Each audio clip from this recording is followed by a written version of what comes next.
Subscribe करें और दबाएं बेल आइकन ताकि कोई खबर रह न जाए।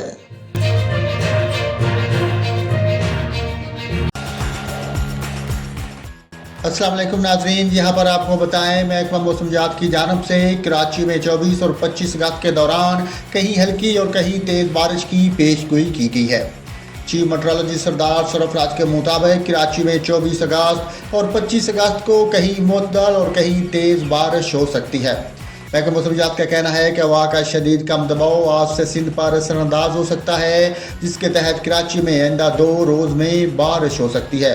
उन्होंने बताया कि मानसून सिस्टम मशरकी राजस्थान पर मौजूद है। इस सिस्टम के ज़ेर असर मशरकी सिंध में आज बारिश हो सकती है।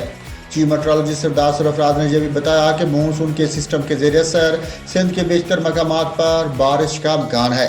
महकमा मौसमियात के मुताबिक शहर कैद में आइंदा 24 घंटों के दौरान मतला अबर रूट रहने, बूंदाबांदी और हल्की बारिश का इम्कान है। कराची में कम से कम दर्जा हरारत 27 डिग्री सेंटीग्रेड रिकॉर्ड किया गया, जबकि ज़्यादा से ज़्यादा दर्जा हरारत 30 से 32 डिग्री सेंटीग्रेड होने का इम्कान है।